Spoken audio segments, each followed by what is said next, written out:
بسم اللہ الرحمن الرحیم۔ یمحق اللہ الربا ویربی الصدقات واللہ لا يحب کل کفار اثیم۔ یمحق مٹاتا ہے اللہ الربا سود، ویربی اور بڑھاتا ہے الصدقات خیرات، واللہ اور اللہ لا يحب پسند نہیں کرتا کل ہر ایک کفار ناشکر اثیم گناہ گار۔ اللہ سود کا مٹھ مار دیتا ہے اور صدقات کو نشوونما دیتا ہے، اور اللہ کسی ناشکر بدعمل انسان کو پسند نہیں کرتا۔ اس آیت میں ایک ایسی صداقت بیان کی گئی ہے جو اخلاقی اور روحانی حیثیت سے بھی سراسر حق ہے اور معاشی و تمدنی حیثیت سے بھی۔ اگرچہ بظاہر سود سے دولت بڑھتی نظر آتی ہے اور صدقات سے گھٹتی ہوئی محسوس ہوتی ہے، لیکن در حقیقت معاملہ اس کے برعکس ہے۔ خدا کا قانون فطرت یہی ہے کہ سود اخلاقی و روحانی اور معاشی و تمدنی ترقی میں نہ صرف مانع ہوتا ہے بلکہ تنزل کا ذریعہ بنتا ہے، اور اس کے برعکس صدقات سے جن میں قرض حسن بھی شامل ہے،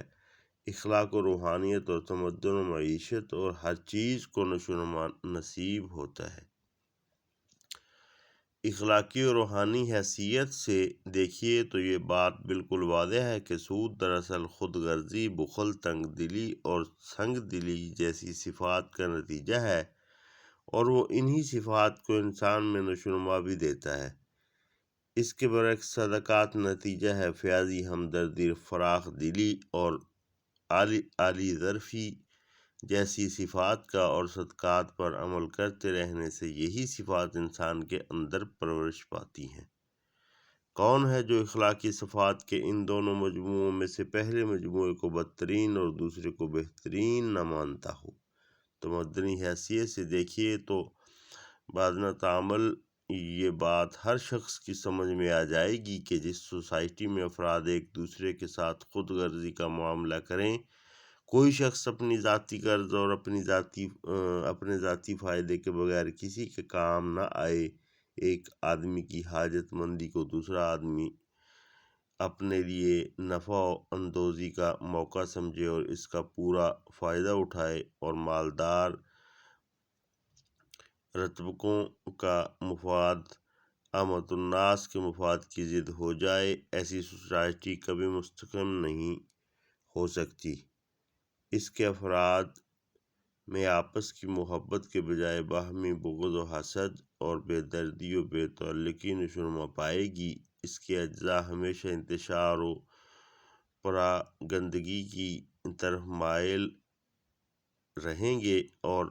اگر دوسرے اسباب بھی اس صورتحال کے لیے مددگار ہو جائیں تو ایسی سوسائٹی کے اجزاء کا باہم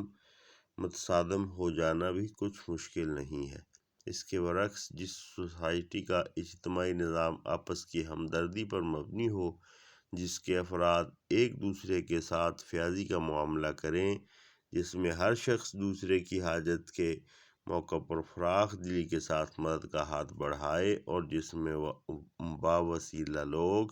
بے وسیلہ لوگوں سے ہمدردانہ اعانت یا کم از کم منصفانہ تعاون کا طریقہ برتیں، ایسی سوسائٹی میں آپس کی محبت، خیر خواہی اور دلچسپی نشوونما پائے گی۔ اس کے اجزاء ایک دوسرے کے ساتھ پیوست اور ایک دوسرے کے ساتھ پشتیباں ہوں گے۔ اس میں اندرونی نزاع و تصادم کو راہ پانے کا موقع نہ مل سکے گا۔ اس میں باہمی تعاون اور خیر خواہی کی وجہ سے ترقی کی رفتار پہلی قسم کی سوسائٹی کی بنسبت بہت زیادہ تیز ہوگی۔ اب معاشی حیثیت سے دیکھیے، معاشیات کے نقطہ نظر سے سودی قرض کی دو قسمیں ہیں۔ ایک وہ قرض جو اپنی ذاتی ضروریات پر خرچ کرنے کے لیے مجبور اور حاجت مند لوگ لیتے ہیں، دوسرا وہ قرض جو تجارت و صنعت و حرفت اور زراعت وغیرہ کے کاموں پر لگانے کے لیے پیشہ ور لوگ لیتے ہیں۔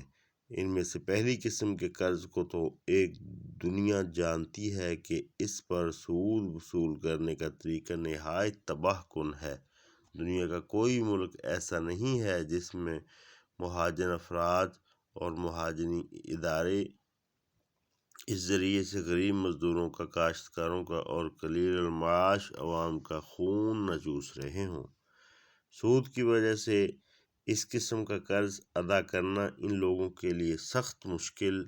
بلکہ بسا اوقات ناممکن ہو جاتا ہے۔ پھر ایک قرض کو ادا کرنے کے لیے وہ دوسرا اور تیسرا قرض لیتے چلے جاتے ہیں، اصل رقم سے کئی گنا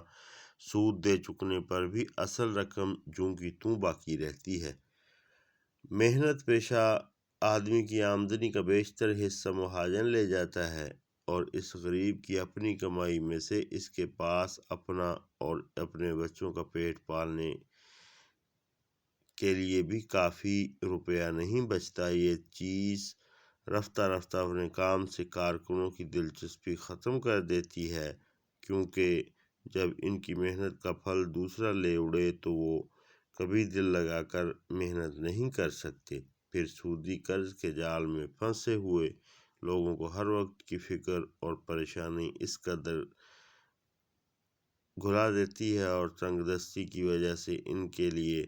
صحیح غذا اور علاج اس قدر مشکل ہو جاتا ہے کہ ان کی صحتیں کبھی درست نہیں رہ سکتی۔ اس طرح سودی قرض کا حاصل یہ ہوتا ہے کہ چند افراد تو لاکھوں آدمیوں کا خون چوس چوس کر موٹے ہوتے رہتے ہیں، مگر بحیثیت مجموعی پوری قوم کی پیدائش دولت اپنے امکانی معیار کی بنسبت بہت گھٹ جاتی ہے، اور معال کار میں خود وہ خون چوسنے والے افراد بھی اس کے نقصانات سے نہیں بچ سکتے، کیونکہ ان کی اس خود غرضی سے غریب عوام کو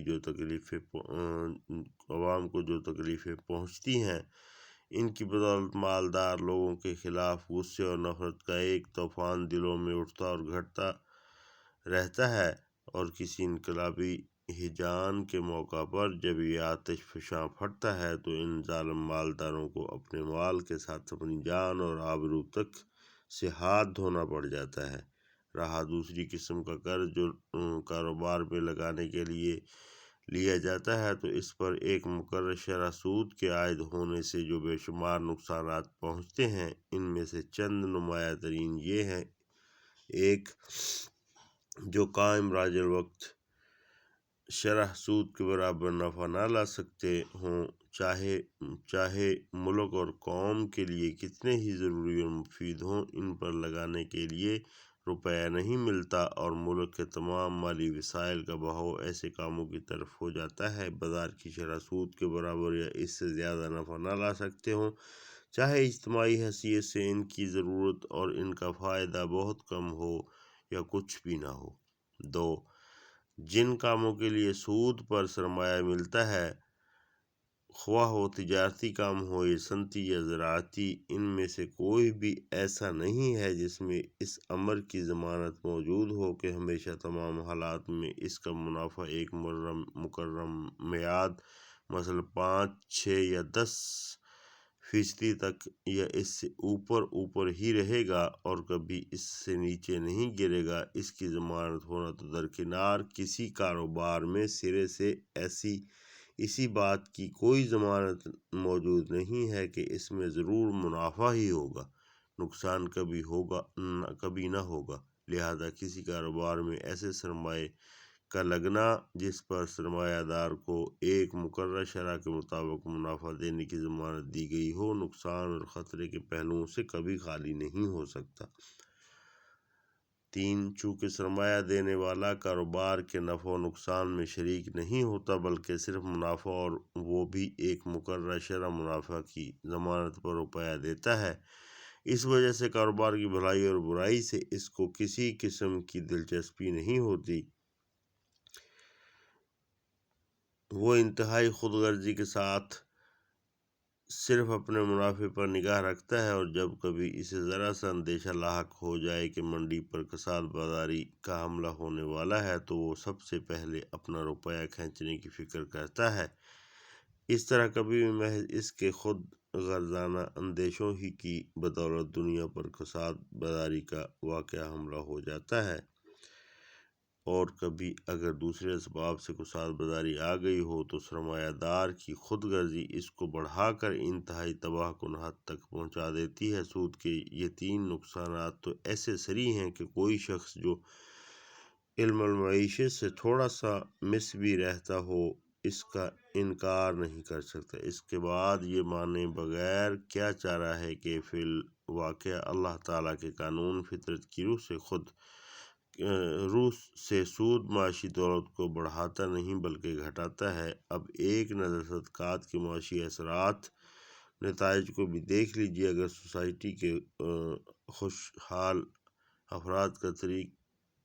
طریق کار یہ ہو کہ وہ اپنی حیثیت کے مطابق پوری فراخ دلی کے ساتھ اپنی اور اپنے اہل و عیال کی ضروریات خریدیں، پھر جو روپیہ ان کے پاس ان کی ضروریات سے زیادہ بچے اسے غریبوں میں بانٹ دیں تاکہ وہ اپنی ضروریات خرید سکیں، پھر اس پر بھی جو روپیہ بچ جائے اسے یا تو کاروباری لوگوں کو بلا سود قرض دیں یا شرکت کے اصول پر ان کے ساتھ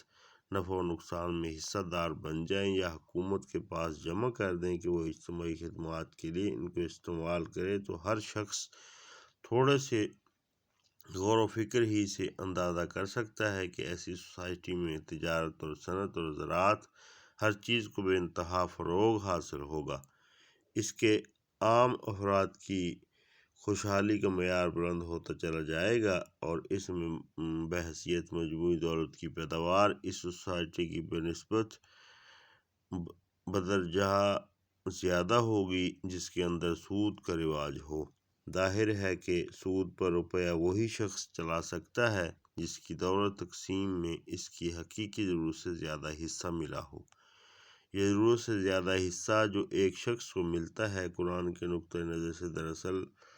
اللہ کا فضل ہے، اور اللہ کے فضل کا صحیح شکر یہ ہے کہ جس طرح اللہ نے اپنے بندے پر فضل فرمایا ہے اسی طرح بندہ بھی اللہ کے دوسرے بندوں پر فضل کرے۔ اگر وہ ایسا نہیں کرتا بلکہ اس کے برعکس اللہ کے فضل کو اس غرض کے لیے استعمال کرتا ہے کہ جو بندے دولت کی تقسیم میں اپنی ضرورت سے کم حصہ پا رہے ہیں، ان کے قلیل حصے میں سے بھی وہ اپنی دولت کے زور پر ایک جز اپنی طرف کھینچ لے تو حقیقت میں وہ ناشکرہ بھی ہے اور ظالم،